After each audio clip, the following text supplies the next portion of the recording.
getting there. Just give me another few seconds.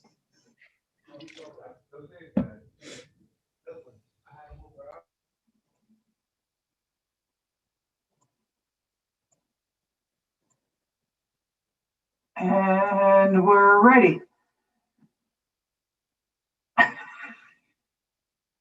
I said seconds. Sorry, I'm back. I just I had some background conversations going on. Good afternoon, everybody. I'd like to call the Appropriations Conservation and Development meeting back to order. It's good to see everybody. And right now, we will have a conversation with Department of Economic and Community Development. And you guys have been, like you said, extremely busy. So I'd like to say hello and give you an opportunity to introduce your team before we get right into the questions. Well, thank you very much, Representative Walker, Senator Austin. Great to be here. Also, hello to Senator Minor, Representative France, and the entirety of the committee. I'll just briefly introduce our team. As you're aware, we submitted both testimony as well as a brief presentation that we thought was would be helpful in terms of what we've been doing, as well as some of the numbers around it. But with me today is the full DECD team. So we have Deputy Commissioner Alexandra Dom. Joining soon will be Deputy Commissioner Glenn Thames. She's just finishing up another commitment. We have Liz Shapiro, who heads our Office of the Arts, as well as Randy Fiveash, who heads the Tourism Department for DECD. In addition, we have the new Office of Workforce Strategy, headed by Kelly Valeries. So she and her team are here today to answer any questions. And finally, we have George Norfleet, as well as Sheila Hummel, who help us out on the business development side of things, as well as Susan Shellard and her entire team on the administrative finance side of things. Just a couple comments before we turn it over to you and answer any questions that you have. Since we spoke, I think that was back in June of last year, you know, we like everyone else have been very, very busy. In particular, DECD has really focused on administering a significant number of grant programs for small business, nonprofits, as well as museums and performing arts centers, totaling almost $100 million. In addition, we continue to partner with the Department of Public Health as it relates to the state's reopening protocols, safeguards, and reopening our economy. And then lastly, there's been kind of continued outreach to businesses, nonprofits, holding sessions, educating folks in particular around a lot of the significant federal resources that have been in place and are continue to be in place. It's been really important to us, and I think the state's economy and business, to make sure that we are optimizing the amount of resources from the federal government that we bring into Connecticut. So a pleasure for us to be here today and answer any questions that you and the committee may have. Thank you, sir. And I'll start out with my standard question that I'm asking everybody first is, how much money have you received from the COVID dollars thus far this year?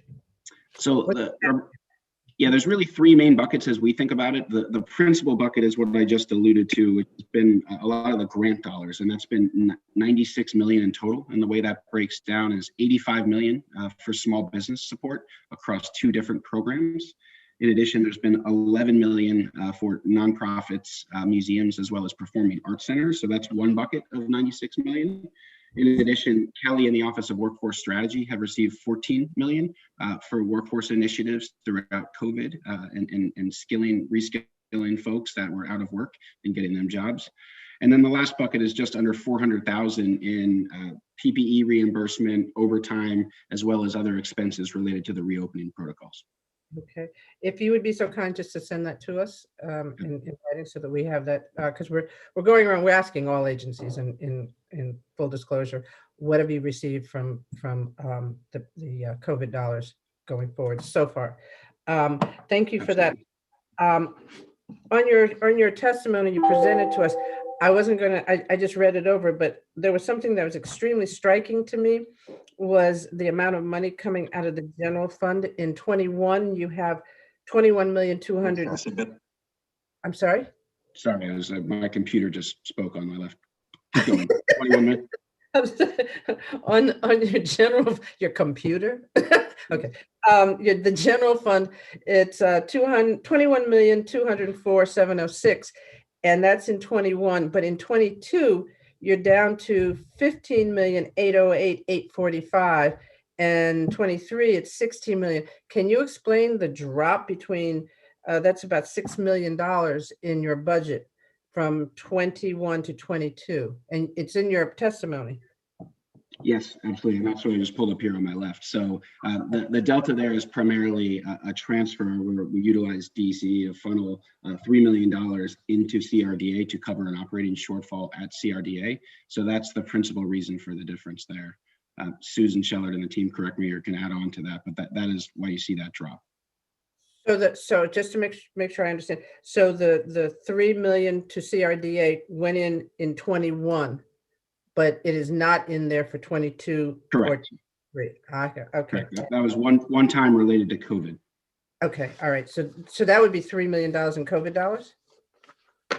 No, those are not COVID dollars. I think that's coming from the reserve for salary adjustment account is my understanding. We can get you a more fulsome answer, but those are not COVID dollars as I understand it. But it is because of COVID that they've had the loss, correct? That's correct. Okay. So I guess I'm going beyond my questions. I should not be, but I guess my question is, it could be coming from the CARES Act or from any of the other options that we have, as opposed to coming out of the general fund. So if you could just find that out for us, and I'm not going to ask any more questions on that one. I'll leave that alone. But if you could get back to us with that, with an explanation on that, it should be. We will. Thank you. All right, I'm going to ask everybody to mute your phone. I'm going to go around and identify who's not muted besides the speaker in a minute.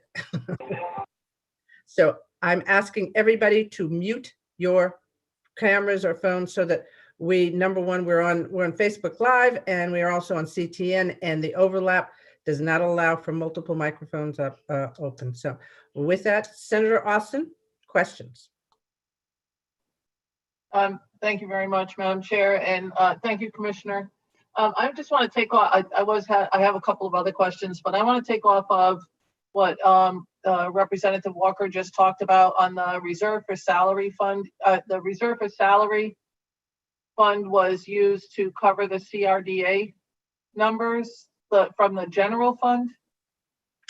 Senator Austin, let us get back to you with a more fulsome answer of that. That's my understanding, but we'll clarify that for you. Because normally we hold on to the reserve for salary fund so that we can pay the next tranche of people retiring for their liabilities relative to other costs, payout on vacation or whatever, and we also pay for the next round of salary increases. So I just wanted to ask a question, a very small question on how many people do you have budgeted for in your in the next biennium, and is that less or more than today, and how many vacant positions do you have? Sure. So through the general fund, we have 90 positions that are authorized. Currently there's also 23 positions within DECD that are funded through bonding, both the brownfields bonding funds as well as the Manufacturing Assistance Act. And then there's another 5.5 positions that are federally funded. We currently have 7 vacancies where we're either in interview process or going through internal approvals to refill those positions. And my last question, trying to stick to the two questions per person concept. The Workforce Strategy Board is under you for administrative purposes only. Why would that be? Why not have it just under you? What is the reason to have it report to somebody else? Sure. And I just realized, Senator, I didn't answer the first or second part of your previous question. Our staffing levels are approximately the same as they were forecasted in the future as they were in the past. Maybe a couple less depending on if we refill all of those positions, but roughly similar staffing. So Kelly Valeries is here. My answer to your question is, successful workforce is an effort that's going to work across many agencies, DCD and DOL in particular, but really across the state and working directly with the governor's office. So having her within DCD and the office, we think made a lot of sense from an administrative and alignment perspective, but she's really working across all of the executive branch and beyond.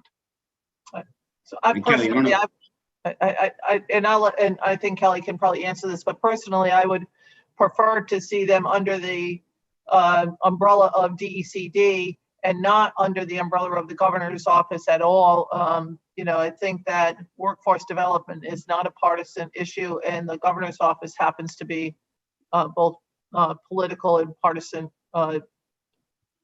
office. So thank you. Kelly, do you want to add anything to that in terms of how you're operating? No, I think that you answered the question well with regards to how we're operating. And I guess I would just say that with regards to the WIOA kind of fund, the way the structure is the Governor's Workforce Council is a statewide workforce board, and our group helps to staff that and move the strategic plan forward.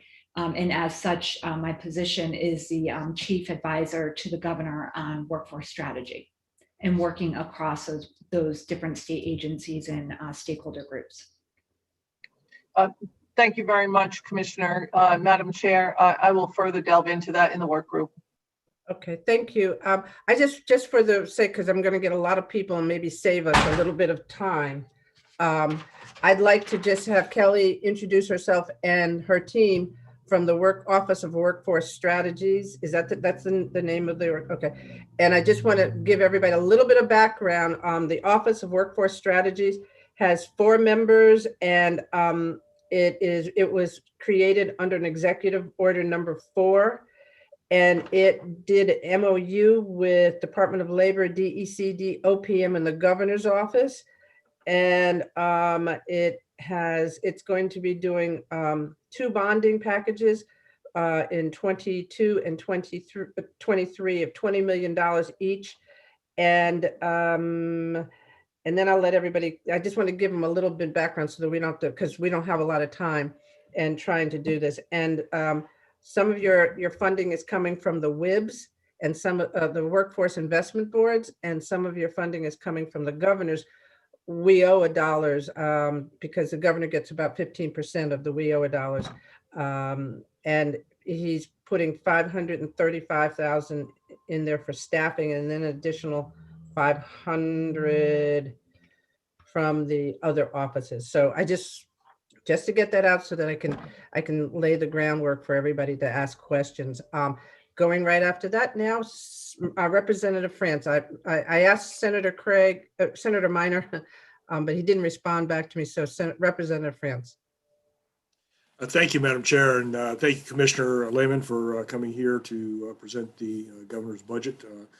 I want to focus on my 2 questions on the $25 million proposed in the brownfield remediation section of your budget, and to look at past conversations that you and I have had related to this subject. You have 5 priority areas within the state, and how you plan to apply that money to those 5 priorities, and more specifically, where we are with former Norwich State Hospital property and finishing up that project, where the state has invested upwards of about $20 million already in getting that on the market and on the way moving forward.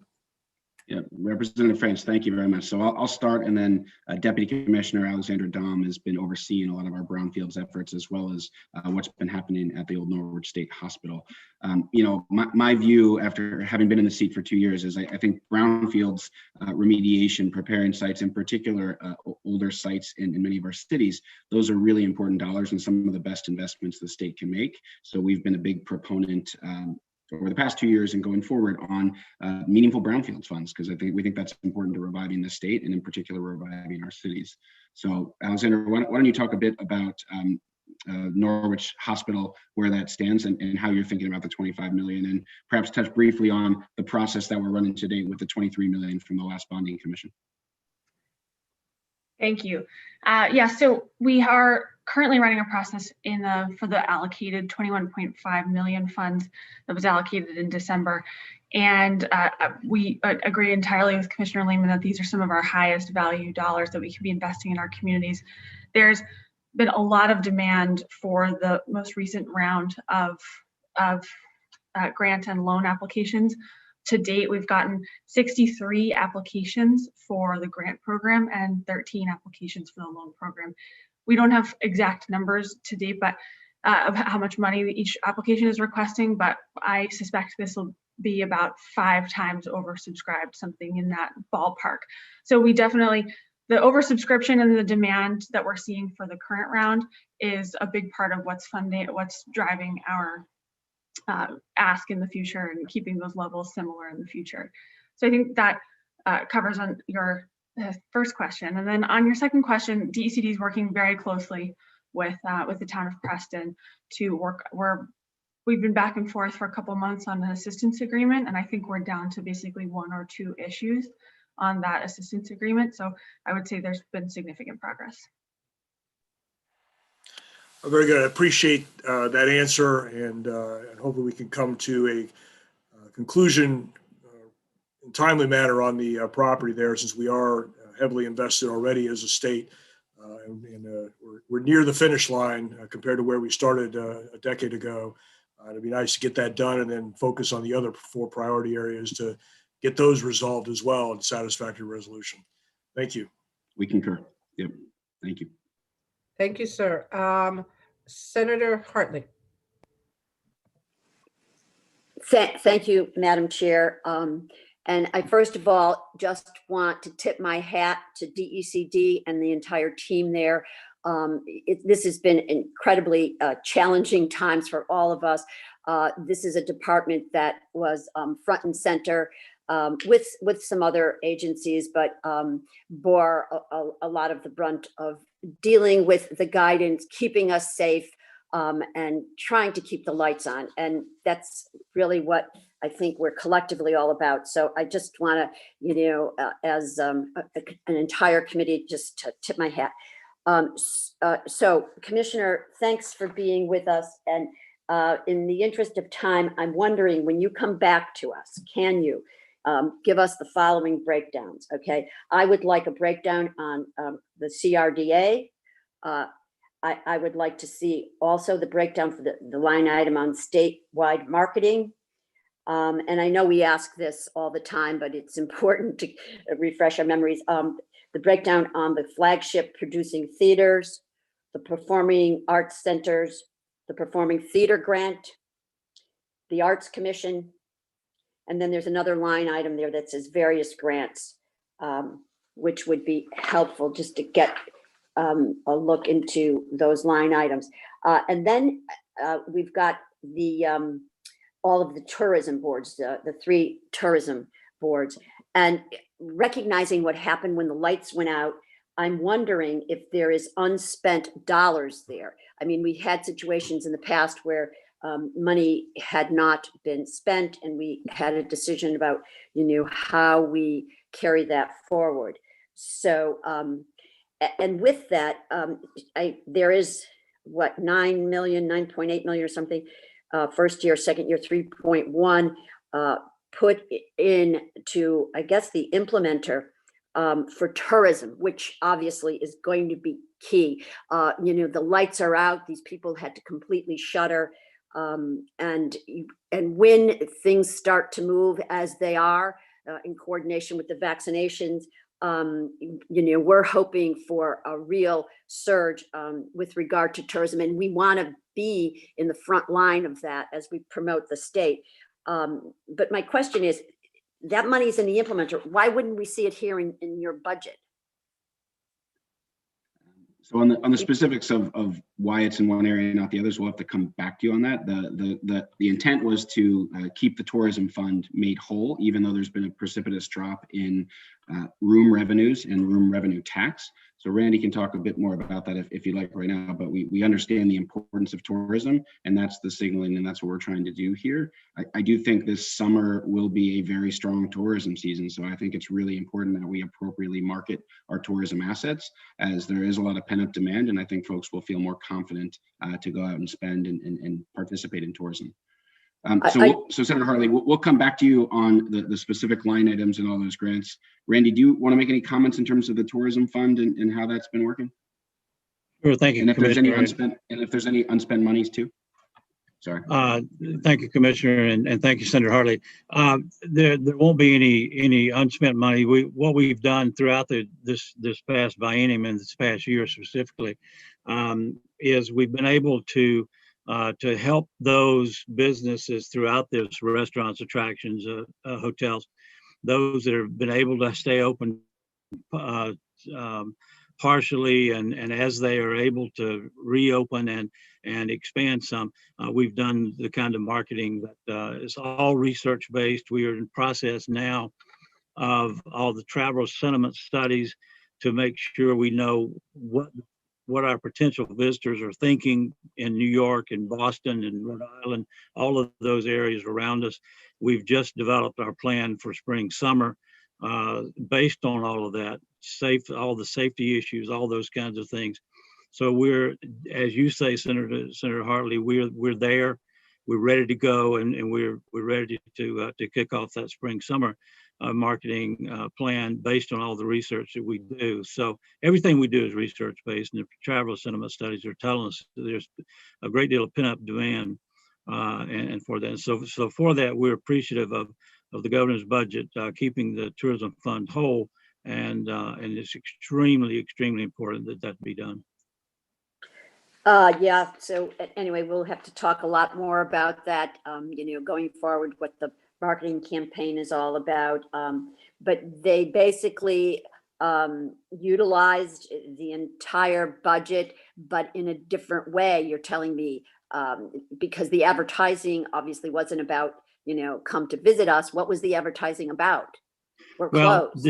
Yes, it was close in. We did a statewide, within the state of Connecticut campaign. We did So Good to See You, when the campaign was So Good to See You again campaign, when people were able to start coming back out a little bit at a time. So we watched the flow, we watched the traveler sentiment, we watched when people were able to start coming out and do it safely. We did safety videos, we did all sorts of we watched it as the phases came out, is what we did. So it was not you're exactly right. It was not your typical, come here, everything's great campaign. We watched everything as the phases happened, and that's what we're continuing to do. So Randall, are you referring then to the statewide marketing line, or are you referring to? Yes, ma'am. Now I'm talking about the tourism, the Northwest, the Eastern, and the Central. Each one of them had just shy of $500,000, and I'm wondering, how that was utilized in such a different world. Okay, I misunderstood. Each one of the regions, the tourism regions, have $400,000 in those. All of those held back. None of those were. They will end up by the end of the year using that $400,000. We have their contracts, as I'm sure you know, their contracts come through us, and we have everything laid out with them that they have to, in coordination with what the State Office of Tourism does. So we're now watching what they're doing to make sure that everything is used according to what we need for them to do as our contract is. But by the end of the fiscal year, they will have used the money. Otherwise, it's in the contract. If they don't, the money comes back to DECD. Okay, so I'm just wondering, when we get into the smaller group sections, if you could tell me what they did. Everybody pivoted, because it wasn't business as usual there, and I'm just curious. And then what's unspent? Are we anticipating, that come year end, there are not utilized dollars? Yes, ma'am. Okay, thank you. And then, Madam Chair, do I have a second question? Yes, you do. Oh, thank you very much. So, and this is to David et al. And Kelly. So unequivocally, I believe that workforce is economic development. That's why companies come here. That's how we distinguished ourselves, with the big defense contracts, the smaller manufacturing, and so forth. Also, manufacturing is an incredible pillar here in our economy, and a lot of this work seems to be also helping to elevate that sector. But I have asked for, and I have not received, unless it's somewhere in the ether here, an org chart, and our chairman, talked about that 4 positions and so forth. I'd like to have that org chart. I'd like to know what the dollars are for those positions. And then I would like to have a breakdown of where the money is coming from. So you've got some in DECD, about 535. You've got DOL, about 174. And then you've got the WIA money. Is there any other money that's going to be in this office? And then on the WIA money, I've asked for a breakdown of that, okay? We've got a distribution to the 5 boards. It's formulaic based. Give us the thumbnail on that formula and show us those numbers for those workforce boards. And then we'll have the conversation about, are there going to be any changes there? Also, I would like to know just some kind of a thumbnail analysis of the WIA money. There are parts of it that are very prescriptive. There are other parts that there is latitude, specifically the governor's reserve. Show us what you used the governor's reserve for in the past, and let's talk about, what the anticipation is going forward. So you've got an MOU. It went into effect in November, but you were working as, I guess, an agency or a division or a bureau well before that, because you were working under an executive order. So I'm just trying to understand how this plays out. There were grants that were in the process, specifically that H-1B grant. It was in the process. And then, of course, as these changes were going on, it got focused as an OWS grant, which is fine, because I do think there's opportunity. Look, there's always ways to do things better. There's always ways to leverage. But we want to have our eyes wide open here. For example, we've got that ACI. That's the apprenticeship initiative that we did about 2 years ago. Kelly, maybe 3. There was $50 million. 15 of it was spent. Show us what that was spent on. You've got 35 left. It's unallocated bonding. We'd like to know what the plan is for that. And then lastly, once again, and we'll be able to spend some uninterrupted time in our work groups. There is this concern, and I know you've all dealt with it, but I think for the purposes of this committee, we want to have this conversation. And that is, right now the legislation talks about planning, budgeting, and implementing, as well as guidance. So I'm trying to understand, which is it? Because is this board, OWS, going to be the final arbiter of how the money is spent? I mean, the allocation process is determined by formula. So we know how that is going to happen. But previous, our 5 boards had, they all had their own infrastructure, if you will, and they were led by the chief executive officers in each of these districts. So what then is their role, and who ultimately is making these decisions? So anyway, I'm throwing a lot out there, but I think we need to just spend a few minutes walking through this when we can. Why Sure. don't I propose we handle that in follow-up? There's a lot of asks there. I don't know, Kelly, if you wanted to respond briefly, I'm just sensitive to time, but we certainly can, and we'll take that offline and provide all the detail that you want. Can we carry that to the next working Okay. group as of the time? And I think that cut down a lot of questions for a lot of people that have been texting me with questions.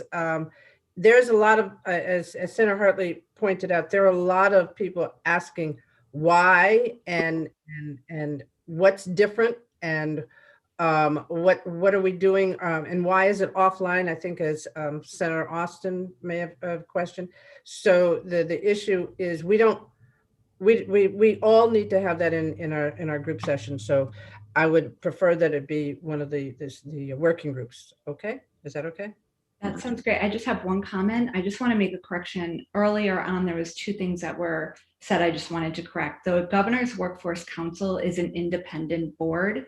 It is a state board that is set up through WIOA legislation, and it is independent. It's not in the governor's office.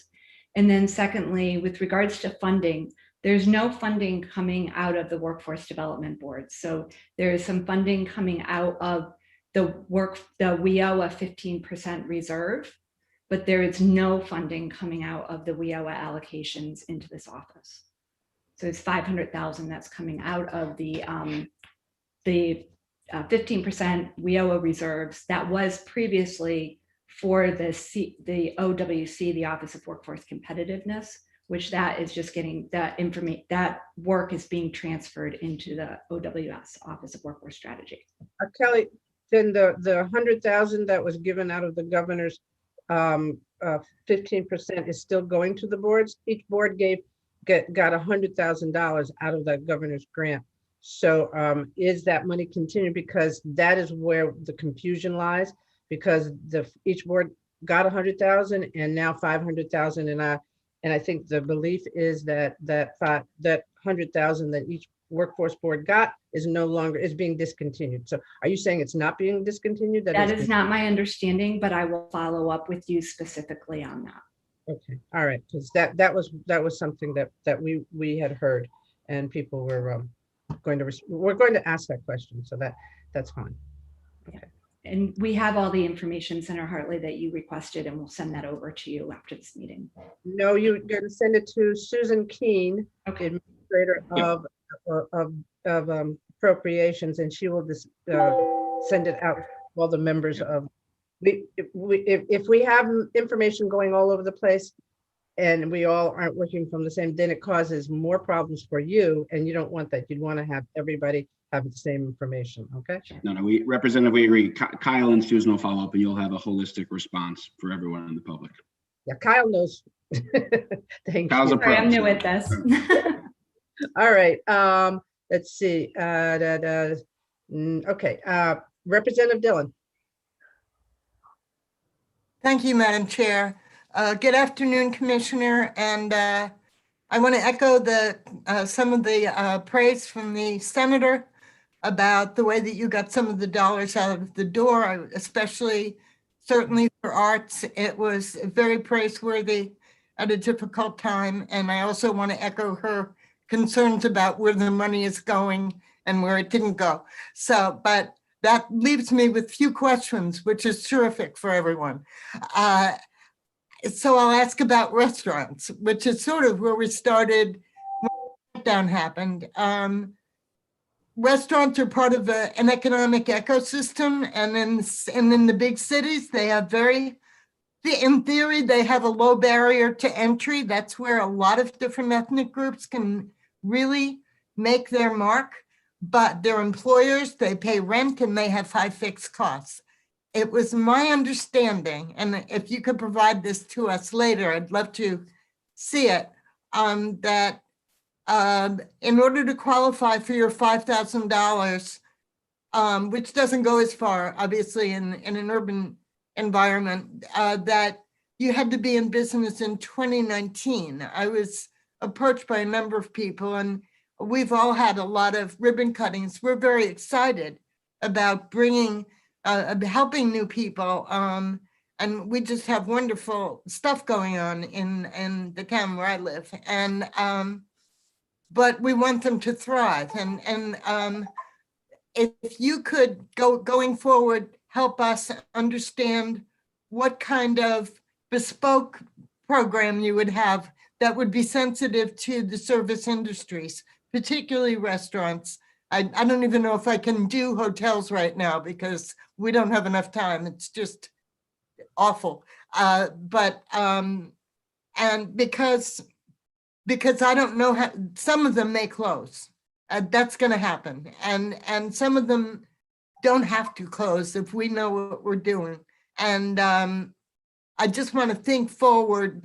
Maybe a one-size-fits-all grant isn't necessarily the best for some niche sectors, especially depending on their location. So if you could provide us with how much money went out the door to the restaurant industry, what towns they were in, what plans you see going forward to help us help that particular part of the service industry survive. And I think the governor did great with the bars. I think that's one reason that we did better.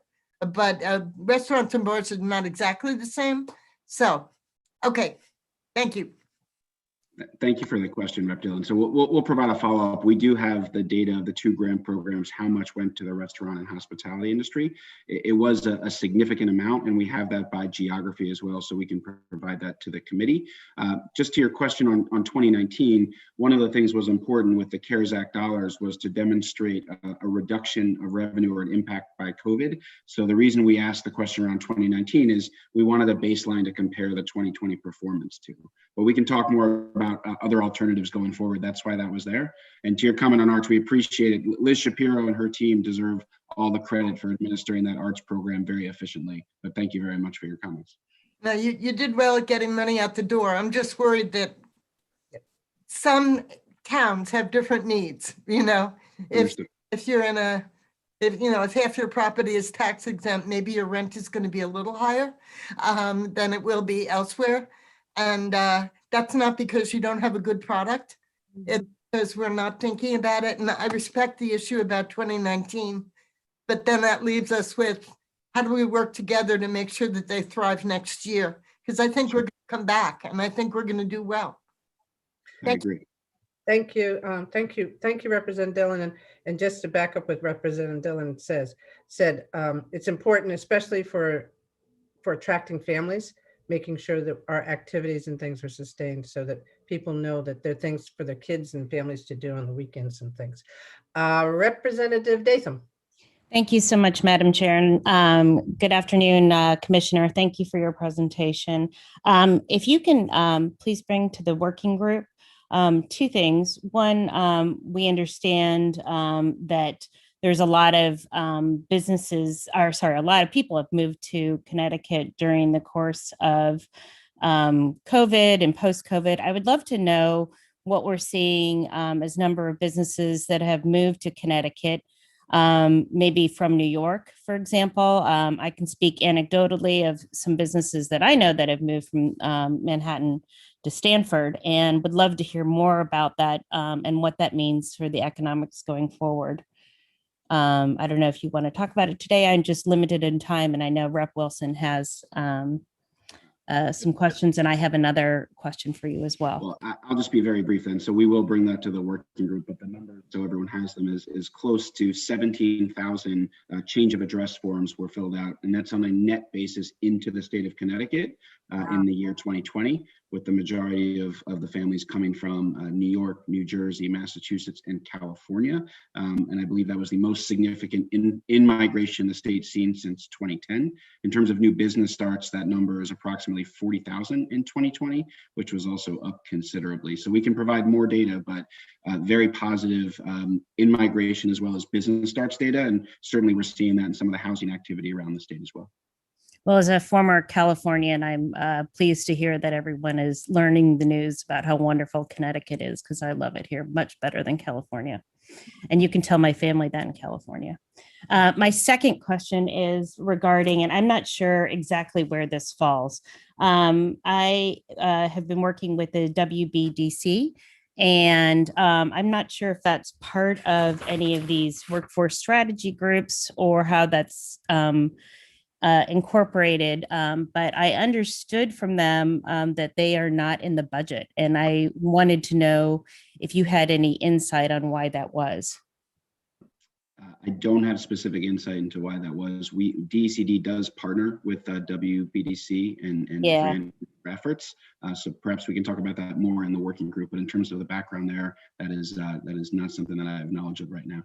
Yeah, I remember you speaking at the event we had, I guess it was 2 years ago, back in the Capitol, and I knew that you were working really closely with that agency, and they do great things all over the state for women-owned businesses, and we need to encourage that as much as possible and encourage entrepreneurialism. So if you could figure that out, that'd be great. And again, thank you for all your work during COVID. Your office has been absolutely phenomenal. Thank you, Madam Chair. Thank you. And I want to echo, I am a strong supporter of WBDC also. And Senator or Mayor Hart was a big supporter, and Pat Billy Miller is another big supporter. So thank you very much. Representative Wilson. Thank you, Madam Chair, and good afternoon, Commissioner. Thank you for coming and sharing with us. Please don't take this personally, but I'm kind of a dig in to the audits person. I like to look at the auditor's reports, and not just DECD, but many of our agencies have received many comments and concerns from the auditors. And looking at the audit here right now, the summary pages, I'm finding approximately 20 conditions with words like inadequate, improper, unreasonable, erroneous, inadequate, failure, as the first words in the lines that are being mentioned. And so in these economic times that we're in, I'm just wondering, because I didn't have the time to try to add up what I would call a net impact to the state and the taxpayers of the state of Connecticut in your department. And I understand that, many of these have replies where you explained the reasons behind the particular condition. And perhaps adjustments or corrections that are going to be made. And a number of them I also noted are new conditions. Rep Wilson, this is Representative Walker. In fairness to DECD and everything, could you give them specifics, and where's the appropriations question in this? So the appropriations question, Madam Chair, is could they come back to the working group and spend a little bit of time on the conditions that had the highest amount of financial impact to the state of Connecticut as an end result. I'm just concerned that there's places in all of our departments that could be uncovered where there could be savings found. That's the gist of my question. So you're asking them to provide you a location of savings in their agency? Well, in other words, if we had inadequacies, then that says to me that there was a net expense that perhaps could have been reduced or saved. Okay. All right. I just want to make.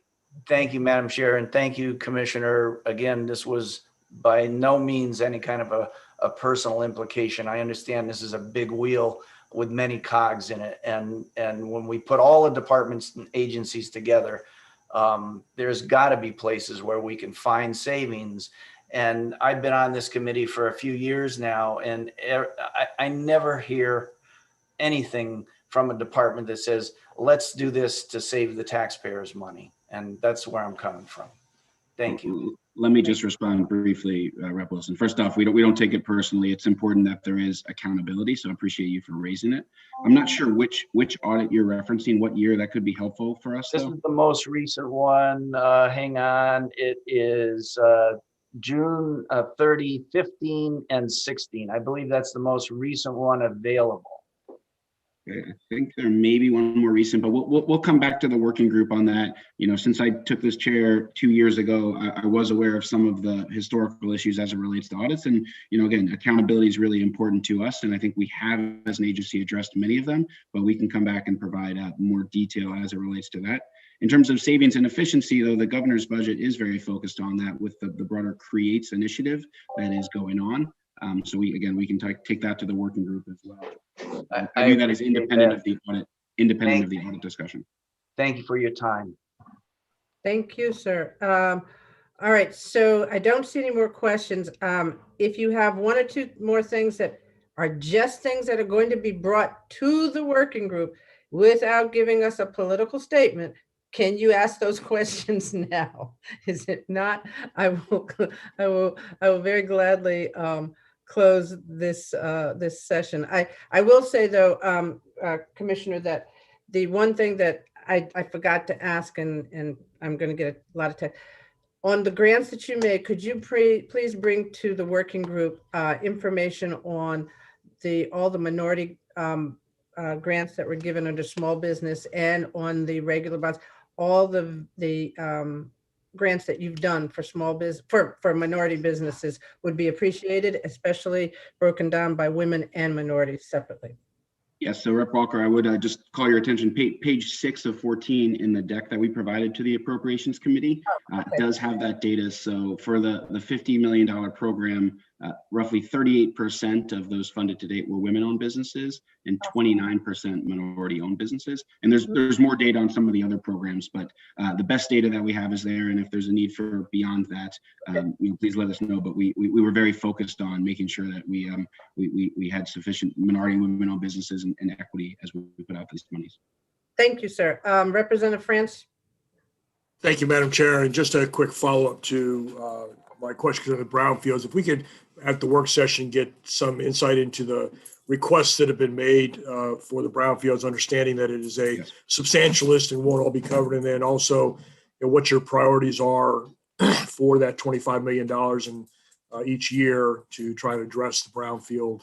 I do understand that based on the statement, there wasn't necessarily cost data associated with some of those proposals yet, but whatever information you might have related to that as well can be brought to the work session. Yeah, we can give a look of what that demand looks like, Representative France, and then again, prospectively, there's going to be more brownfields money that are coming for the second year. I believe 17 million, in addition to the 50 million in this next biennium. Great. Thank you very much, Commissioner. Representative Porter. Thank you, Madam Chair, and thank you, David, for the presentation. Just a quick question. I want to go back to what you just mentioned, page 6 of 14. What was the breakdown you gave for the minority women and minority businesses, please? Sure. So where we have the data, we have it in 2 areas: on the HEDCO lines of credit, as well as the bridge loans we did last April and May. 35% of that went to women-owned businesses, and 24.3% went to minority-owned businesses. For the Connecticut $5,000 Small Business CARES grants, this is the $50 million program, 38% of those monies went to women-owned businesses to date, and 29% of those monies went to minority-owned businesses to date. Okay, and when you talk about the women-owned businesses, is that, who specifically is that? Because we know with the minority breakdown, it's white women and then it's minority business. I'm trying to figure out how to discern what the difference between what you're saying. No, this is, and we'll confirm this for you, Representative Porter, but if it's a white woman or a black woman, they're in women owned. But if it's just if it's a white woman, they're only women owned, not in minority owned here. So it's not additive, if that makes sense. So minority owned is from a non-white owned business, and women owned is just what you'd expect, 51% owned by a woman or greater. Okay, and I get asked this question a lot, and this is why I'm going to present it to you, and if maybe you can get me a breakdown. I have many minority-owned businesses that want to know. When we talk about minority-owned businesses, we know that white women are included in that minority, and what that percentage is. Is there any data that supports that you could report to me? So let us come back to you. And I just want to make sure we're not talking past each other. There's how minority businesses are defined in state of Connecticut legislation. That is different from the questions that we asked of businesses as we were putting out these monies. So let us respond holistically, because we try to be very clear and not have, in some of the questions we asked, white women-owned businesses as minority businesses, because we wanted the best data that we could have. Right, I appreciate that, because I want to be able to report back to my constituency and the folks that are reaching out to me that are business owners, what that actual number is, and I don't know. So I would appreciate your help with that. We have that, and let us clarify that for you, the questions that we asked to solicit that feedback when we gave out these loans and grants. All right, thank you so much. Thank you, Madam Chair. Thank you, ma'am. Thank you, Representative Porter. David, on those questions, is it 39% of the grants applied or 39% of the dollars that were dispersed? We did that by balance, I believe. That's so so 39% of the $10 million or $30 million or whatever is going to. Okay, all right. Correct. Thank you. Thank you very much, sir. Thank you. We're over our time. I apologize for keeping you 6 minutes over time. No, our pleasure to be here, and we look forward to the follow-up. Thank you, sir. Have a good day. Have a good day. Thank you, DECD. Thank you. Thanks, everyone. Next, we have Department of Labor. We're letting them in right now, Madam Chair. Thank you, ma'am. Hi there. Kurt Hi, Westby. Commissioner. How are you? I'm okay. How are you? Oh, great. I just love my chair because I've been in it a lot. I bet. Oh, boy. I'm sure you have those days where you're in their chair for more than 1 day or two. It's so much fun. But Quite more. Try 7 a week. It's funny, you get different pains because when you drive up and down the highway, you get neck cramps and everything like that. And sitting, then you just get middle spread, I guess. I don't know. Plus eyeball issues too. Too much screen. Yeah, that's very true. That's very, very true. I want to thank you, sir, and thank your team for joining us today. And if you would be so kind, would you introduce your team that you brought with you, please?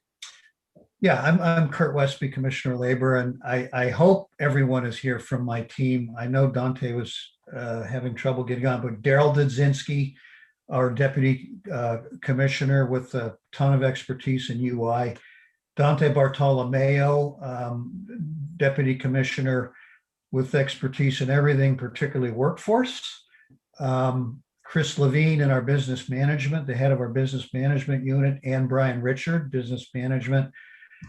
Heidi Lane is the head of our legal department. Mark Pizzella, our WIOA department and workforce. Patrick Flaherty, head of our research department, and I think Marissa Morello, our legislative liaison, is on as well. Awesome. Thank you, sir. And since we have limited time, we're going to jump right into some questions and get so that we can get as much done. And what we don't get done, we will bring to the working group. I'm going to ask right now, because we had this discussion in DECD with Kelly from the new Office of Workforce Strategies. There's a $500,000 that was coming out of the governor's personal allotment from the WIOA dollars. And what I asked was, does that mean that, and she assured us that that was not affecting the WIBs, the Workforce Investment Boards. Can you tell me that, were the WIBs reduced? Because I know they had been getting $100,000 each from that pot of money. Are they continually getting that $100,000 each out of that pot of money, or has that been discontinued? I don't know if it's been discontinued. I know they've gotten it every year, and I know, and we have dispersed $100,000 to each for a while now. So that had become pretty much the norm. As far as the decision going forward, I do not have the answer to that, and you'd have to speak. We'd have to figure that out. But no, I am not aware. Okay, so did you say David was the one who did the WIOA dollars? Is that correct? Well, it's working with the Office of the Governor and with our MOU with DECD. I can't recall that those $500,000 have been taken out of that budget, but I can check on that. And maybe Dante has, if she's gotten in, has some updated information on that. Yes, thank you, Commissioner. May I respond, Madam Chair? How are you, Dante? I'm well. How are you? Okay. So the MOU did account for the fact that in the FY21 that the $500,000 goes to the Office of Workforce Strategy, and there were not any demonstration grants allotted. Okay, all right. So then, okay, that's one question.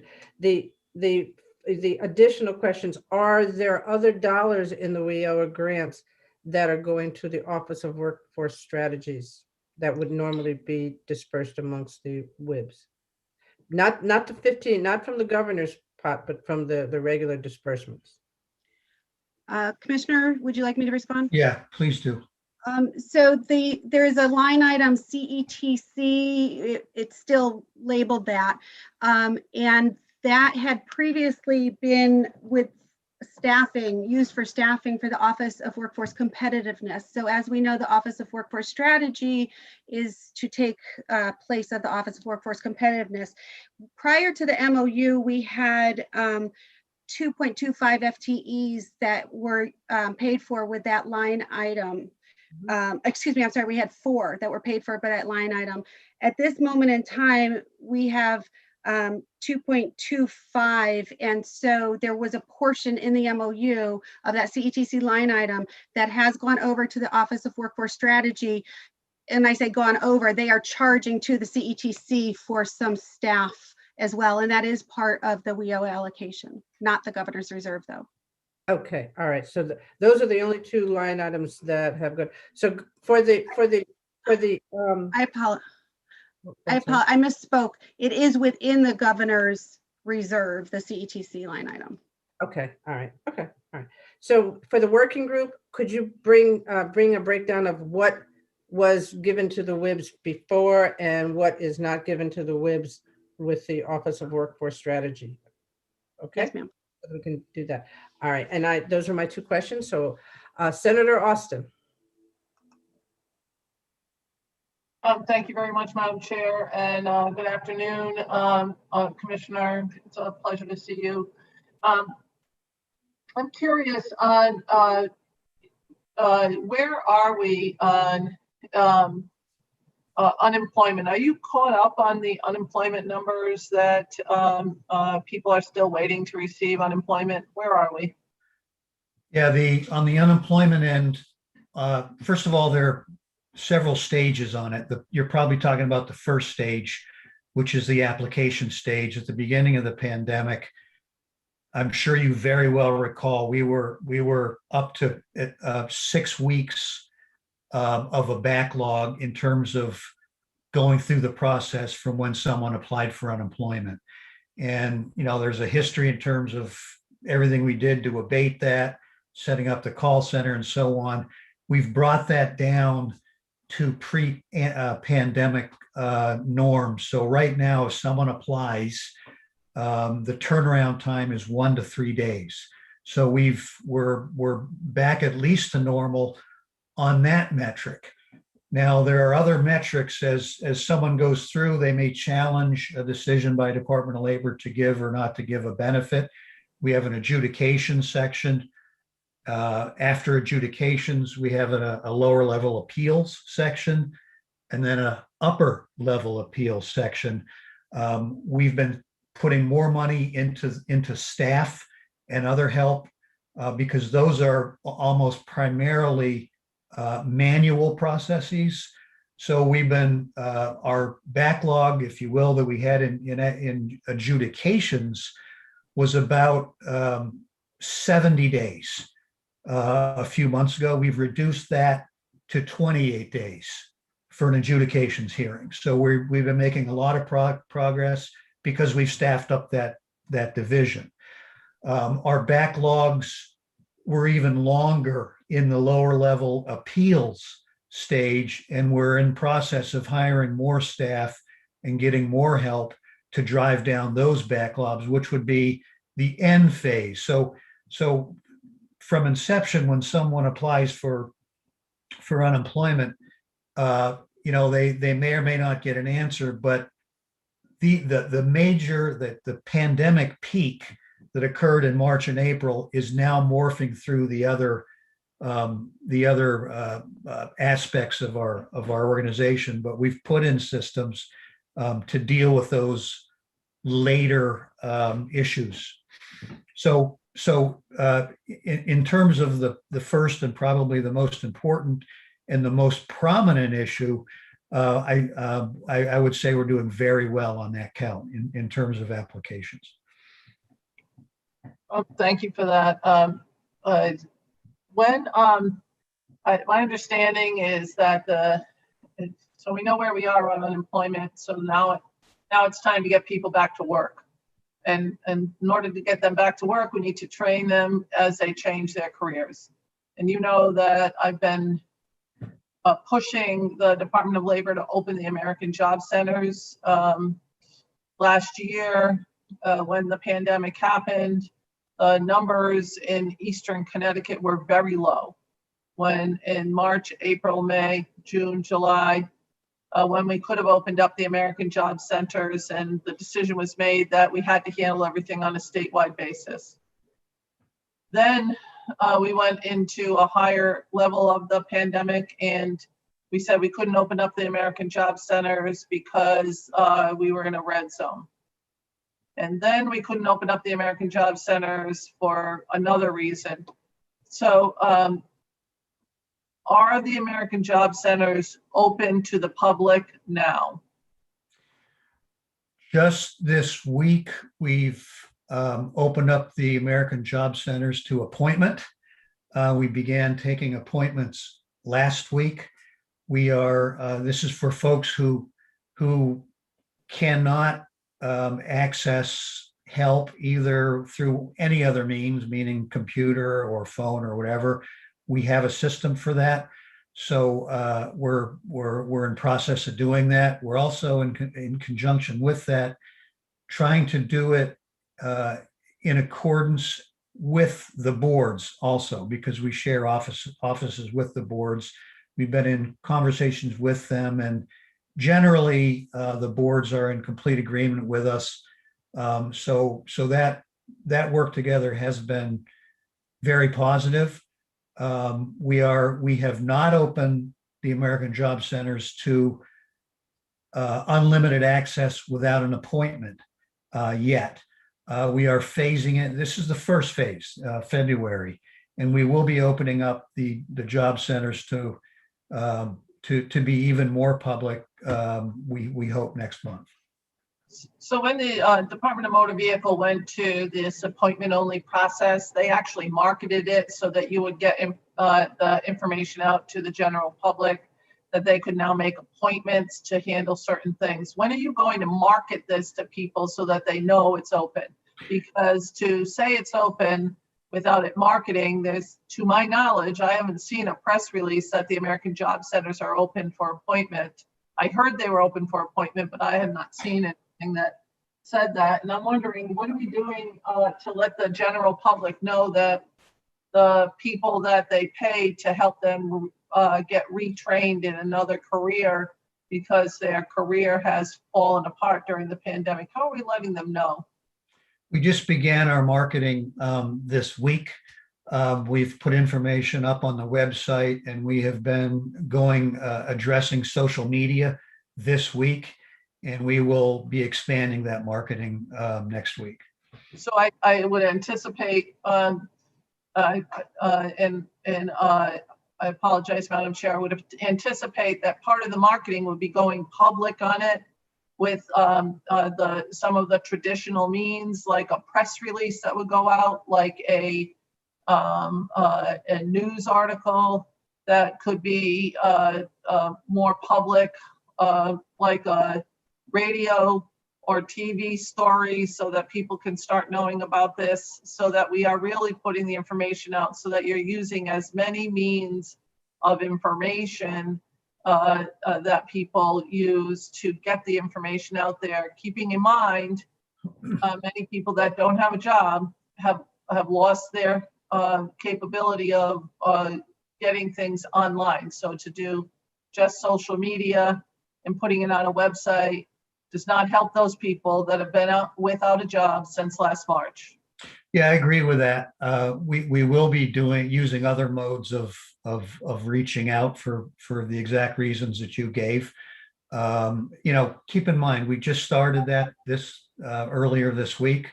So it was a semi-soft rollout to adjust ourselves to it, and we're going to be a lot more confident next week to be doing any more. But one other thing I want to just remind you is that we have a staff meeting with our AJC directors every week, and I ask them the same question every week. Do you know of anyone who's called in or knocked on the door or through whatever means who has said they cannot get access to a service because they cannot come in? I ask them that every week since our conversation, Senator Austin, frankly.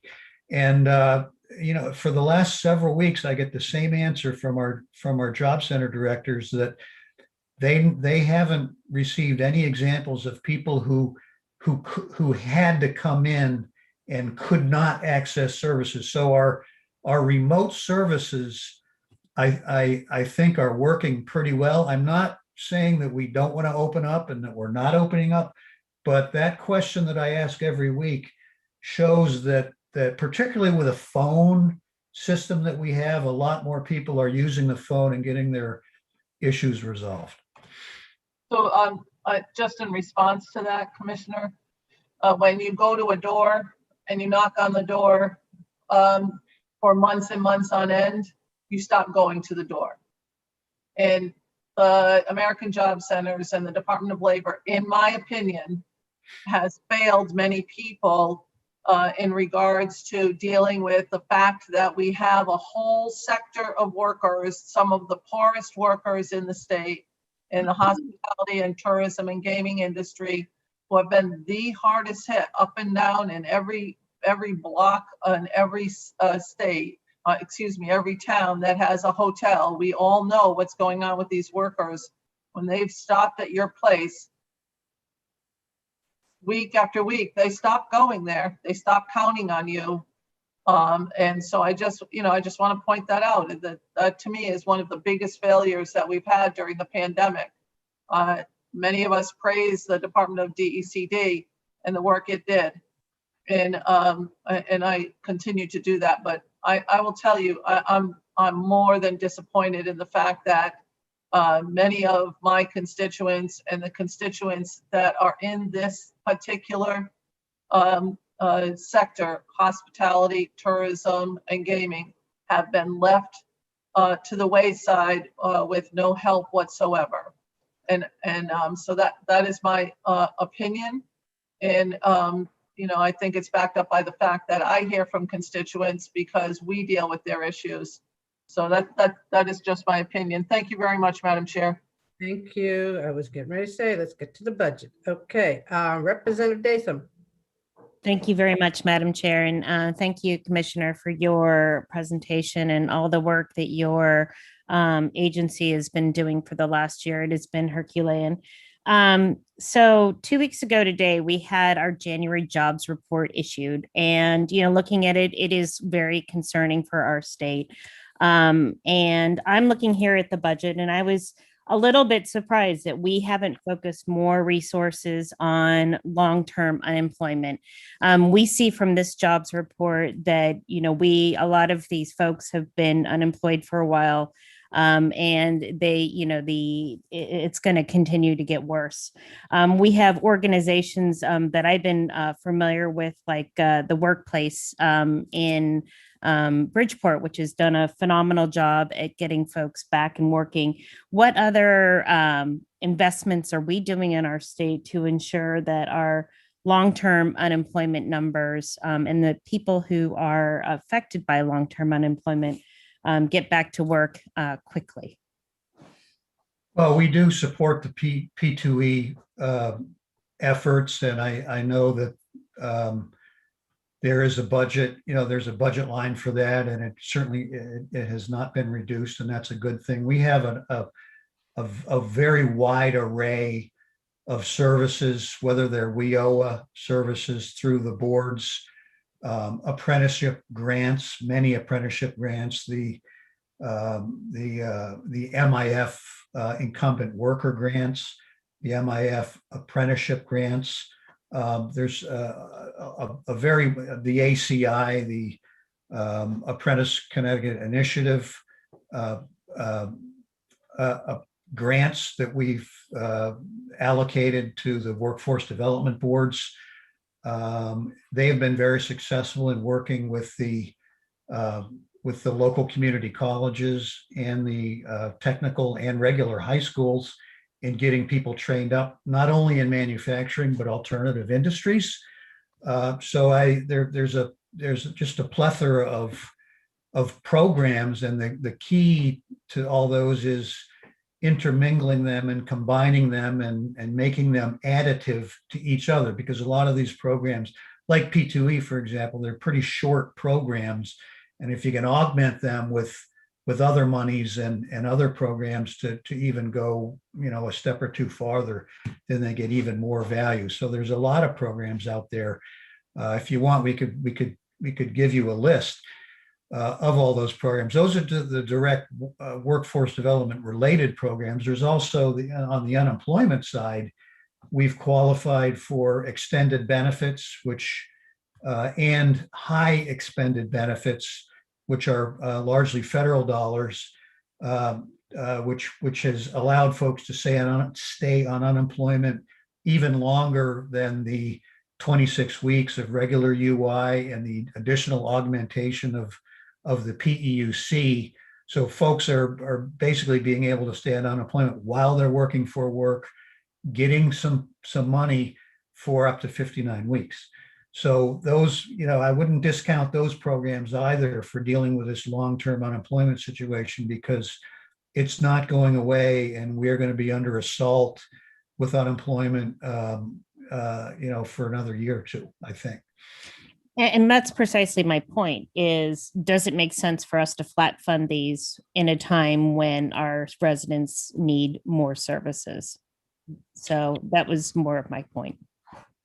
Well, clearly on the job development side, most of these programs are very successful, and you brought up P2E.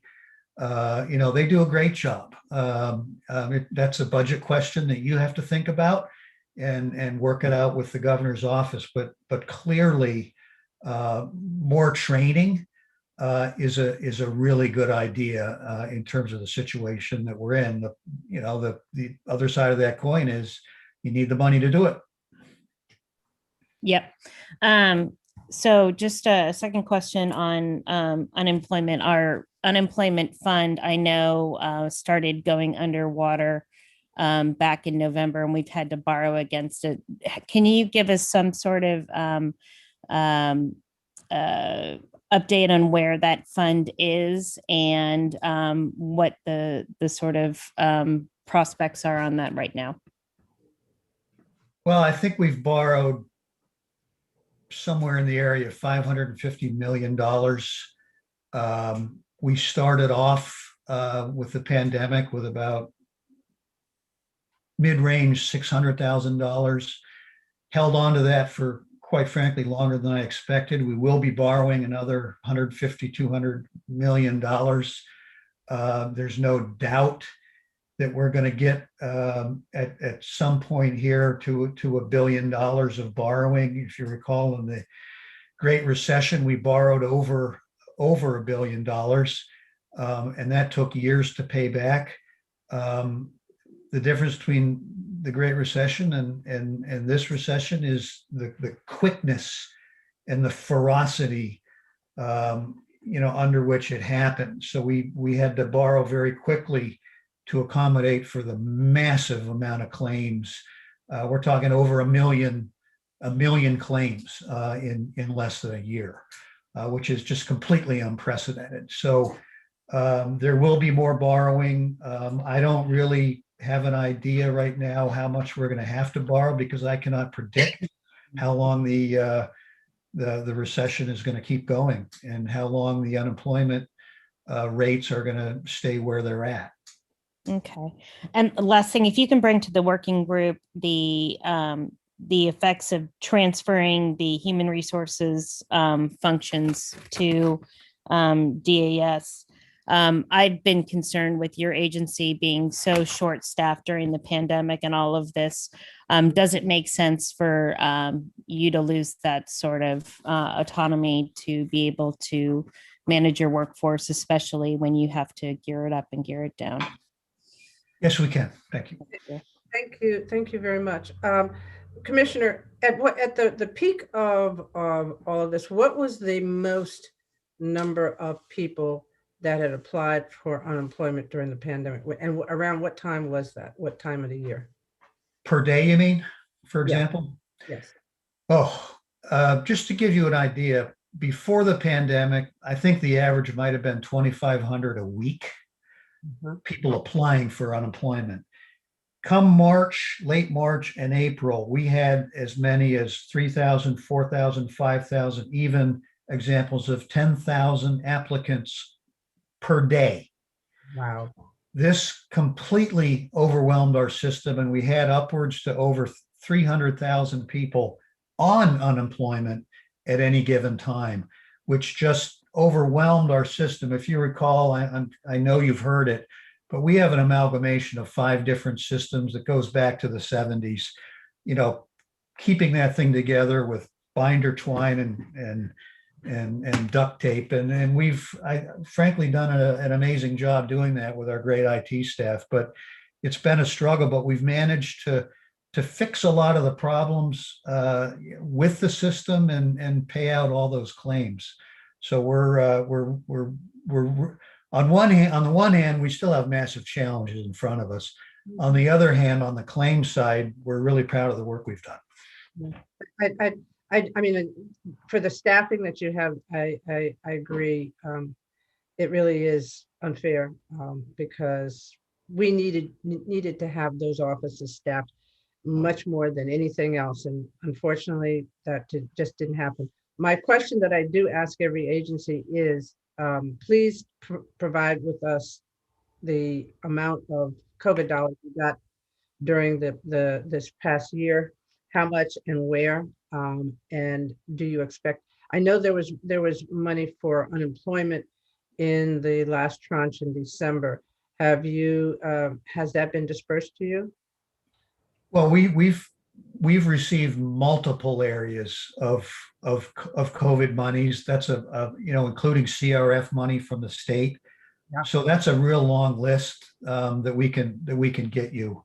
We would like it just because we're trying to attach the COVID dollars to the agency so that we know exactly who got what.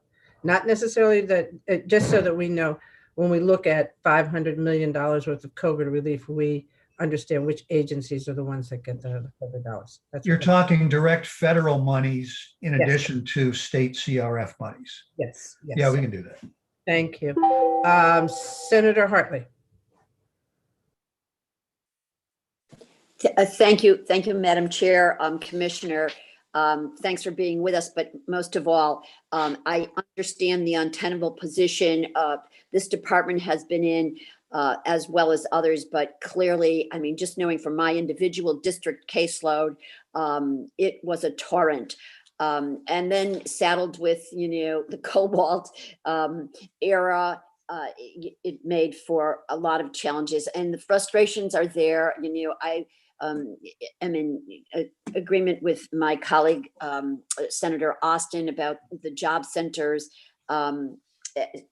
It's just, there's an awful lot of people, who are out there more than struggling. This will be an interesting account to read in the history books, but If I could just ask you in our next group meetings, if you could just come with some descriptive information about how the line items on the following were used. The Jobs First Employment Services, and then the opportunities for long-term unemployment. And then if you would comment for us, the youth money that we always work so hard to put in there, Connecticut Youth Employment Program. What happened this year? Were those dollars actually utilized in view of all of the restrictions about, getting first exposure to employment for young people? Yes, do you want us to supply those? You want those numbers for the working hearing, or do you want some response right now? No, the working hearing, you could do the breakdown, but I'm just wondering on the Connecticut Youth Employment Program, are there dollars unspent there? How, in fact, did we, use them if in fact we were able to? Let me defer to Mark Pozzella on that, because that's actually, you're referring to the state program, not the WIOA program, correct? Yeah, no, this is the state program, our line item. Okay, let me defer to It's- Dante on that one then. Yeah. I actually am going to defer to Mark, sir. He has much more specifics about that. Okay, Mark? Good afternoon, everybody. Yes, we were actually able to do quite a bit with those dollars with the 5 regional workforce boards. One of the things that we started looking at even before the dollars were made available to the boards was to start looking at opportunities to provide youth with some sort of connection to career pathways and workforce experience or work experience within a virtual space. We recognized that there would be a lot of apprehension, not just on the part of youth who want to participate in employment, but also their parents. And so we made every effort with the workforce development boards to make the dollars available to provide virtual experiences. And we are still gathering the information about how that went over the summer months. And the dollars are still there. I know we traditionally talk about it as a summer youth program, but there is a year-round component to this as well. And so we can gather all that information and bring that for the working group as well.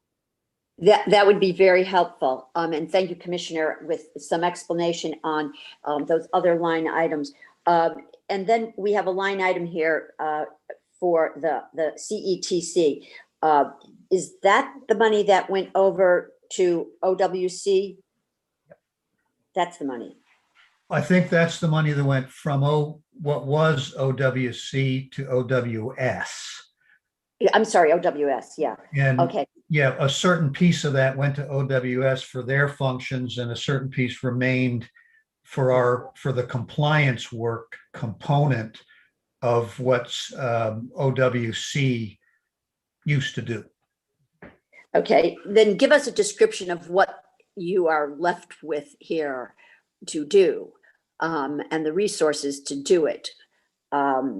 Okay, I'm assuming it's the reporting back to the feds and the accountability of the distribution of the funds. Exactly, and precisely, we're down to about 2.5 FTEs that had been 4 or so before, to do all the compliance, the monitoring, the reporting, to be sure that the boards are doing what they're supposed to do. And that arrangement was worked out with folks under that culminated in the MOU with Garrett Moran and DECD. So are we talking about a situation where you have to report on something that you're not in control of? I guess you could say that the boards run these programs. So we have to monitor them to be sure they're running them right, and we have to look over them and report inadequacies and non-compliance with federal law. So we are just like our wage and hour department, right? Just like our OSHA department, we are the supervisory body, if that's what you mean, yes. But you do. Senator, we're well beyond the 2 questions. Oh, I thought I was a 1.5. Yeah, no, you're not. So I have some other people that want some questions. So Okay. We can get a little more of a breakdown for the working session if you want on that. And then if you could come back to us with information about the unemployment fraud. We're reading about this nationally. And what are we doing? Is it in-house or whatever? Thank you, Madam Chair. Thank you, Mr. Commissioner. thank you. And I'm glad you brought up the summer youth. It's not summer youth, it is youth employment. And just for your own, for one answer also, to let you know that every year we have thousands of kids that don't get any jobs. So for us, we would probably be able to fulfill with what we had. So obviously we need more money in that youth employment line item so that we can touch more kids in that. So thank you very much. The youth employment program is a great program. Yes, it is. Yes, it is. I did one when I was a youth, way back. Senator Representative Gibson. Good afternoon, and thank you, Madam Chair. Hi, Mr. Commissioner. Hi. Hi. Could you give us a brief explanation or your thoughts on improvements in technology for your department? With all of the applicants that you got, and I know there's staffing questions that have been asked or will come up, but what about helping with those numbers with improvements in technology? And the cost, because this is appropriations. Thank you. That's a big question. We've spent a tremendous amount of time on tech. First of all, we have our overriding modernization program, which we put into high gear starting late 2015 and 2016 to modernize our entire system by May of this year. We got waylaid with that because we had, with the pandemic, we had to shift half of our resources to claims paying from other areas, including the dozens of folks we had on that modernization program to pay the claims. So that got pushed off until June of next year. So we're going to have our system completely modernized, knock on wood, by June of next year. That's a massive effort and a mutual effort between us and the Mississippi system, which is already modernized, and the Maine system, which is already modernized. So we're going to get a lot of good value by being part of a tri-state organization with that system. Our time frame is extremely tight. In the meanwhile, we've modernized and fixed a lot of the existing systems that we had, like our shared work. We've modernized that to accommodate more applications to our shared work program. We've hired a lot of IT staff in terms of the fraud efforts and modernizing our multi-factor authentication efforts and our ID validation efforts, and just strengthening our existing systems that we have from breaking down. 3 days after the pandemic hit, when we got hit with just 10,000 claims a day, our system broke because it simply could not handle that number of claims. We had to fix all those problems in the midst of a pandemic, and we did that pretty quickly. So there are many, many areas that we've already modernized, that we've been forced to modernize with the existing system, even while we're now proceeding once again with the overall modernization through UIM of the entire system. I hope that's enough for a quick answer. I mean, I could talk for hours on this. It's been a major effort. Thank you, Mr. Commissioner. Yeah, we can talk more. Thank you, Madam Chair. Thank you, ma'am. Yeah, thank you, sir. Representative Porter. Thank you, Madam Chair, and hello, Commissioner Westby and team. First thing I want to do is commend you all on the phenomenal job that you've been doing. And I can say that because I have been dealing with you guys intimately and closely, knowing what all you've been faced with. The fact that in 10 months, you've actually processed what you would normally process in UI claims in 10 years with the understaffing that you have. So I want to ask you about that, because I know the AGCs are a concern for all of us, even here, in my district. But I also know that, and I want you to confirm this for me, that half of your staff for AGC had to shift to the UI for months. Is that correct? Yeah, we had a lot of staff, not only from other areas in UI, such as tax, but also a lot of folks in the AJCs themselves and workforce development folks who had experience and training, who had done claims before, and just so happened to have migrated to other jobs that they had been interested in. So we had to corral everyone and anyone with any experience, including retirees, including begging for folks who might have migrated to other agencies to please come back and help us with this tsunami. It was bad. And we did that. So that, that coincided with the shutdown of the AJCs and the shutdown of state government. And it's taken a while to migrate these folks back. Most of them are back to their old jobs. There are some vestiges of some of those folks that are still working in claims and in our contact center that we have to have there to be sure all these problems get solved between the 9 new programs that we had to stand up and how they're intermingled and juxtaposed to each other. It's extremely complicated. So we have some still working in the contact center, folks that have a lot of experience and are training the various intermittents that we've hired in the contact center. So we're finally weaning off of the help and getting all those folks back to their original jobs. And for that reason, we're in a much better position to open up the AJCs as we've been doing, and the other areas. It wasn't just the AJCs. It was our apprenticeship department and our wage department, where we had folks, half of our staffs who had any experience in claims working over there. Now they're largely migrated back, but it's been a huge challenge in triaging our staffs in order to meet the demands as best as we could. Well, thank you. And thank you for putting that on the record, because, we all have felt the frustrations, but there has to be some justification. And I would like for you guys to bring to the work group, give us a projection of the staffing that would be needed to adequately serve going forward, not just during this pandemic, but post-pandemic. And what's your projection of the dollars that you would need to be fully staffed and operational? I don't think it's fair that we condemn agencies for not being able to do the work when we've gutted them of the workforce. And on that note, I will end, and I will just say that I think you all have performed miracles. So thank you. Thank you very much.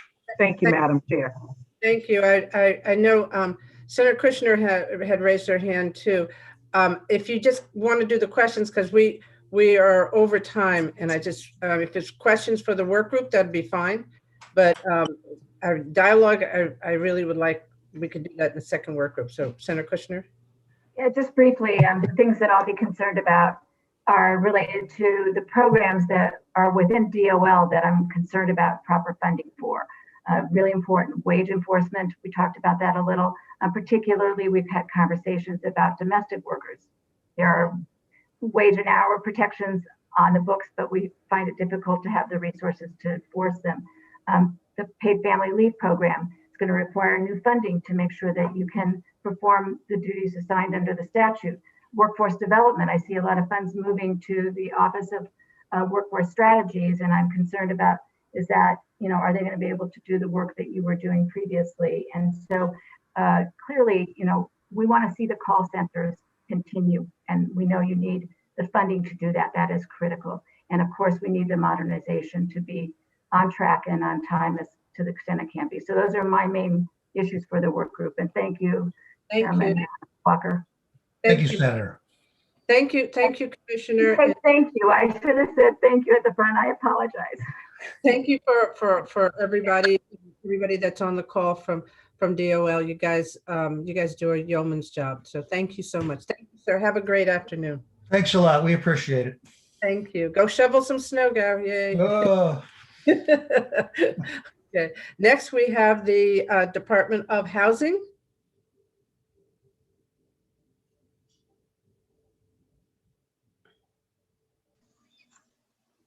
I saw the commissioner. She was there a minute ago. There I'm she is. here. There you are. I'm here. Thank you. Good. Good afternoon, ma'am. Good afternoon. Good afternoon. I'm Seila Mosquera Bruno, Commissioner for the Department of Housing, and with me is Michael Santoro, Director of Policy Research and Housing Support, as well as Steve Talila for the individuals and family support. Thank you for having us. Thank you, and thank you for giving us this time. What we'll try and do is get through as many potential questions and very short comments because we have very little time. We only have a half hour slated for your talk. So I just want to thank you for doing it. And quickly, I would like you to. I don't want it in conversation, but I'd like to know what we've did with the money that we got this past summer from the COVID relief fund. I believe it was $20 or $30 million. I'm not sure. And then in December, we got $237 million. And I'd like to know what is the plan and how soon will those dollars be going out? Because I have not heard anything from anybody about that last tranche of dollars that came out in December. So we would like a report from you guys on what you're going to do with that and how we're going to get it to the renters and the landlords in that. And with that, I will go right into my number of chairs that might have questions. So Senator Austin. Thank you very much, Madam Chair. And Commissioner, thank you for coming. I have a question on help for landlords and renters. And I know that there was a little bit of a problem when it first came about. Have you been able to ramp up a certain amount of staff that allows you to get, and is that incorporated into this budget, the number of staff over the next probably year that you're going to need to help out with both renters and landlords, whether small or large, to apply for assistance? My understanding landlords can apply for assistance for their renters also? Yes, so do you want me to answer now your question, Madam Chair, as well as the Senator? If you could bring it to the work group, that would be the best of all.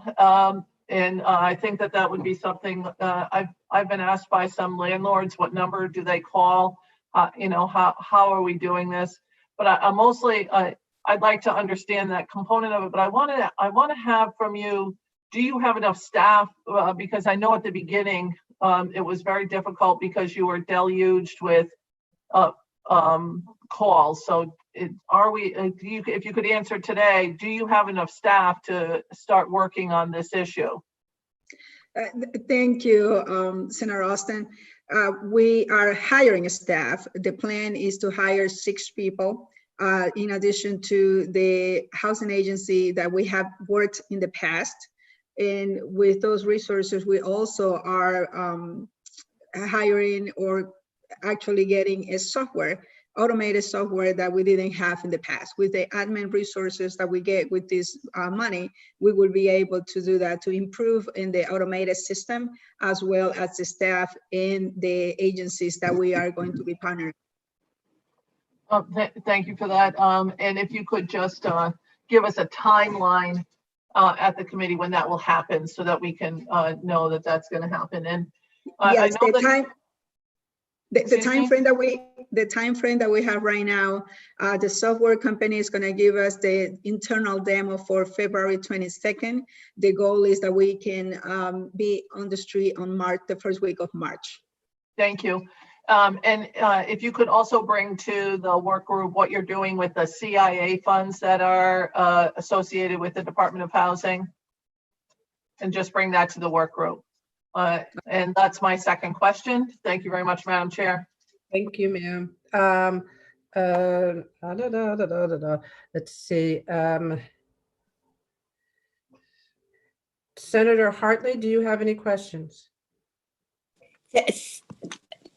Thank you very much, Madam Chair. I just wanted to, first of all, tip my hat. Housing was another area that really had an incredible challenge in front of it, and continues, quite frankly. And I want to recognize the commissioner and her staff who, have been very hands-on with responses on a constituent matter.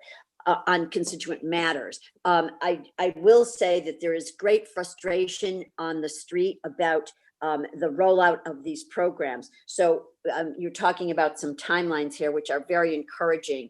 I guess when we get into the work group, we could learn more about that, because what folks are saying is that the application process is still very onerous, and individuals, tenants don't feel comfortable providing the information that's asked. That's number one. And then two, we shifted gears and said, okay, the tenants themselves can, I think, put in the the landlords themselves can put in the applications. And that still hasn't seemed to solve the problem, because I've got a lot of small mom and pop landlords who live almost, month to month. And I have, in some instances, lost some good rental units because landlords are taking them offline because they don't want to deal with the issues. So anyway, that's more of a statement, Commissioner. And I just want to say thank you. And if we could drill down on this in the work groups, I would be very appreciative. Okay. Thank you, ma'am. Thank you. Commissioner, can we talk about the homeless youth grant that's in your budget? The homeless youth grant, it looks like the governor's office is asking the Department of Housing to find funding to support the state match for the federal homeless youth grant. And it's going to require a reduction in your budget. And I would assume it's going to be about $2 million. Can you explain that to us, please? Thank you, Madam Chair, for that question. And I want to ask Steve to just jump in. Steve?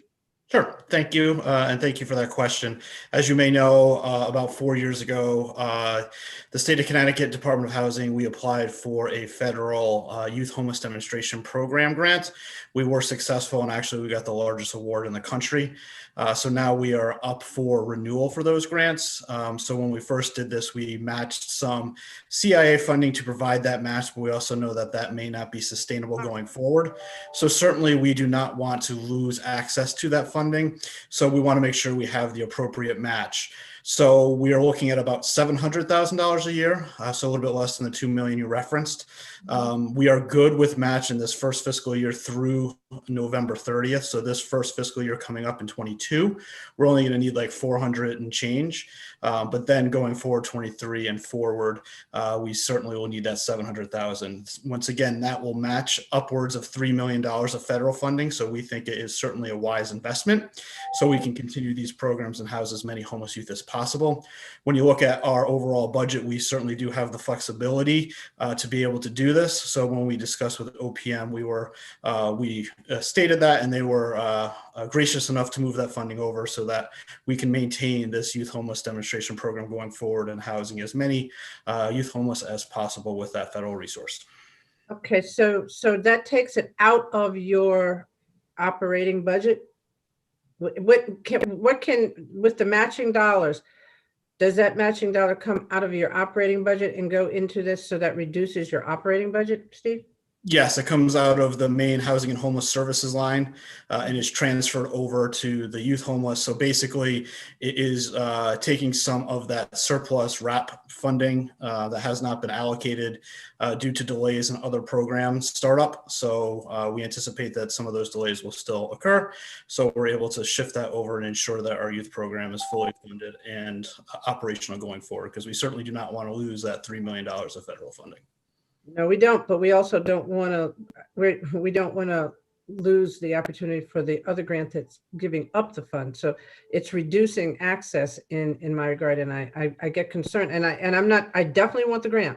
I want the other grant. But I think that we need to get those dollars from another location as opposed to, because it's not as if we don't have any homeless youth out there. And what we're doing is we're reducing access. And that really concerns me. There's also dollars that lapsed in your budget that were for RAPs. Can you explain that? And what does that do for access again because it's a state grant, a state program? How many dollars are we taking out of RAPs because we lapsed, and why did we lapse it, I guess? Sure. So when you look at what was appropriated to the Department of Housing last year, there were two additional programs. Well, one is the Money Follows the Person, which is annually funded. In the last budget cycle, there was additional dollars appropriated to the department. We get those referrals from the Department of Social Service to fill those units. Obviously, with COVID, I think some things certainly slowed down there. So we certainly were not seeing the referral level that was expected when the budget was passed. So as you know, the Money Follows a Person is to assist individuals who are in nursing homes to move out into the permanent housing out in the community.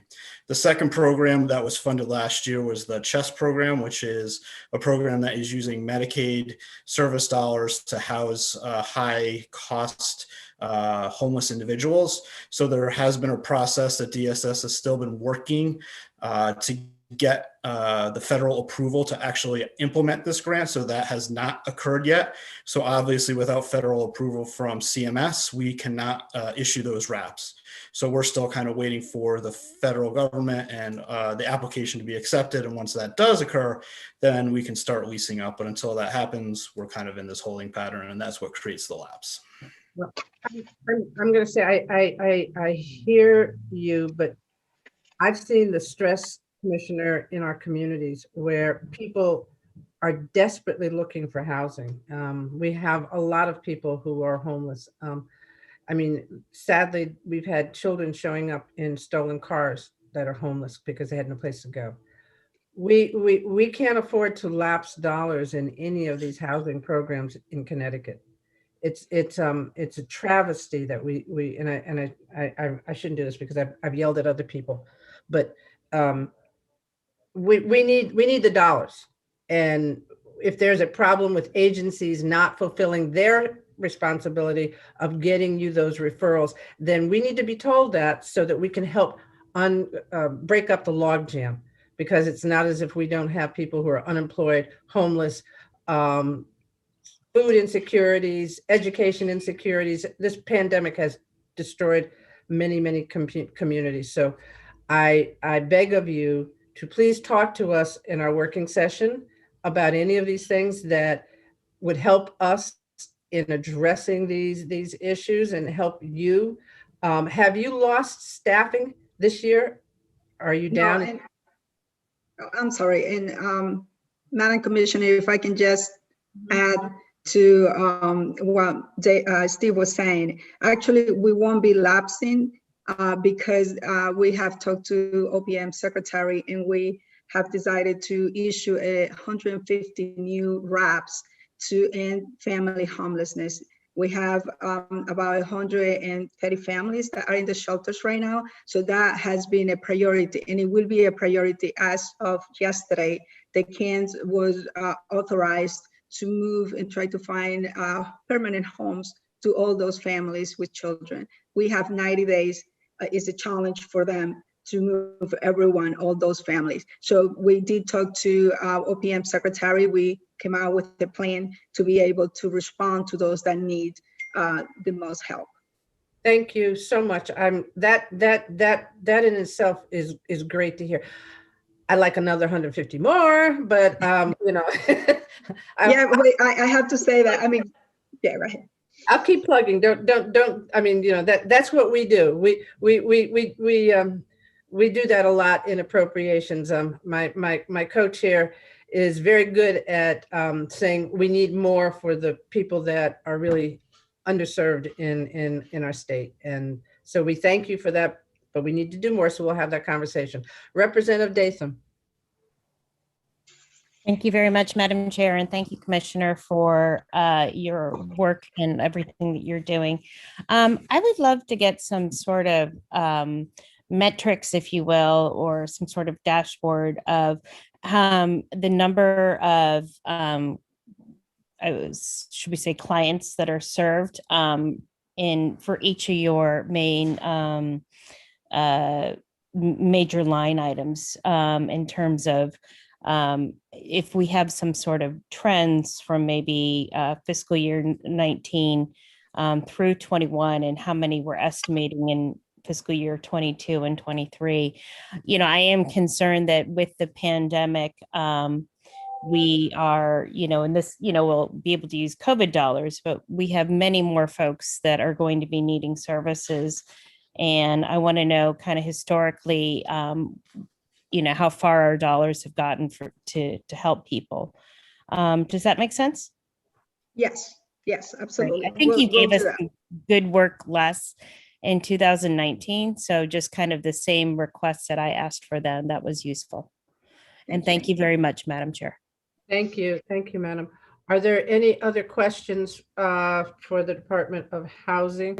Are there any things that you would, so the new dollars that you got in December, have you started figuring out how you're going to disperse them? It won't take as long as it did with the first allotment, correct, Steve? I'm going to turn that over to the Commissioner and Mike because that is more of their bailiwick than mine. Huh? Yes, we're talking about thank you, Madam Chair, the rent relief resources that we're getting, the 235 million. Yes, we, as I mentioned before, we have now engaged a software company. They're developing an automated system. We are also planning to have a very robust marketing plan, and also making sure that many of our residents that do not have access to computer technology, they will be having access. Our goal is for March, the first week of March, to start the processes. We hired already the director of the program, and we have 2 more managers that we hired, one for the marketing that we're working also with the Latino Way, to make sure that we have the bilingual translation and any resources that we may need. Okay, so the funding, and I say this because it is in many ways they're small businesses. These are small businesses that, especially the landlords. So is there a specific number that they go to? Is there a specific way of applying for this? Because some landlords have said that they gave up in trying to get in contact to find out how to apply. So if there's a way, if you guys have a marketing plan, I'm sure that legislators would be perfectly happy to post it on their websites and everything. I just want something that says, press here to get an application. I don't want any multiple slides going through. I want to get it out to the landlords so that they can get access to these dollars that we've had for quite some time. So please let us know. We'll be glad to help and help you get the information out. And if we have to, we'll do some Zooms to show people how to apply if necessary. But there are people losing homes, there are people that are losing businesses, and their children that are losing places that give them stability. So it's really critical in that regard. So thank you very much. Thank you. And we will do that. Okay, if there are no other questions, I want to thank everybody for your participation and thank you for coming before us. We look forward to talking to you I think in about a week or so with the follow-up sessions, and hopefully we'll get some support for you in whatever things you need so that we can get these dollars out to the communities. So thank you very much, Department of Housing. Thank you, Commissioner. Thank you very much. Okay. So that concludes our Conservation and Development Subcommittee hearings with the agencies. We will begin at 5 o'clock with the public hearing. I was told the last time I heard about 75 people. So you'll have lots of time to hear from the people this afternoon. I look forward to seeing all of your smiling faces at 5 o'clock. So thank you all, and get your dinner. We'll talk in 2 hours. Thank you. Have a good afternoon. Madam Administrator? Madam Administrator, is it on? Oh. I'm here.